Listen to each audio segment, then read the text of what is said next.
Hello friends, આજે સરસ મજાના એવા અલગ રીતે જ પરાઠા બનાવવાના છે. તો સૌથી પહેલાં મેં અહીંયા સોજીનો લોટ લઈ લીધેલો છે અને 1 વાટકી જેટલો ચણાનો લોટ લઈ લીધેલો છે અને બટેટા છે, એની ચિપ્સ છે.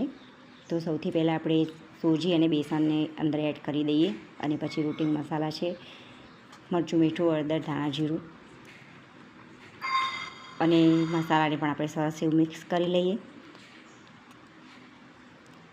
અને સ્વાદ પ્રમાણે મીઠું એડ કરીશું અને જોડે દહીં એડ કરીશું અને પાણી એડ કરી અને સાઈડમાં થોડીવાર 10 મિનિટ જેટલું પલાળવા મૂકી દઈશું, કારણ કે સોજી છે એ ફૂલી જશે થોડી વારમાં જ. અને આ જે બટેટાની ચિપ્સ છે એને 5 મિનિટ માટે આપણે કૂક કરી લઈએ અને તેને એકદમ સોફ્ટ કરી લઈએ. જો આ રીતની એવી ઠંડી થાય એટલે આપણે ચેક કરી લઈએ કે આવી રીતની બાફવાની છે થોડી જ. જો સરસ એવી આપણી કૂક થઈ ગઈ છે ને સોજી પણ આપણું ફૂલીને રેડી છે, બેસનને બંને પલળી ગયું છે.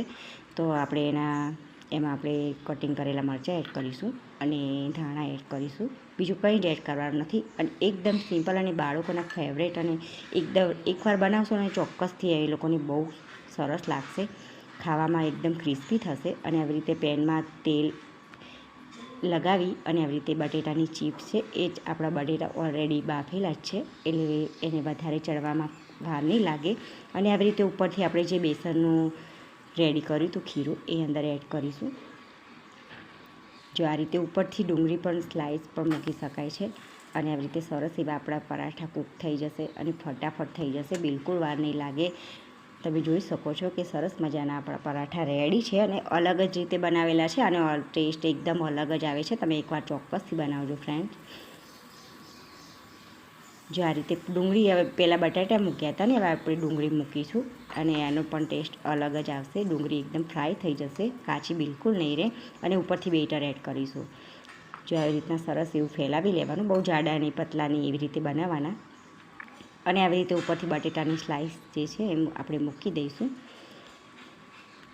આવી રીતે ચીપકાઈ જશે અને નીચેની સાઈડ જ્યારે ચડી જાય એટલે આપણે પલટાવી લઈશું ને સરસ એવા ક્રિસ્પી. બહુ ઓઇલ એડ કરવાની જરૂર નથી ને આવે.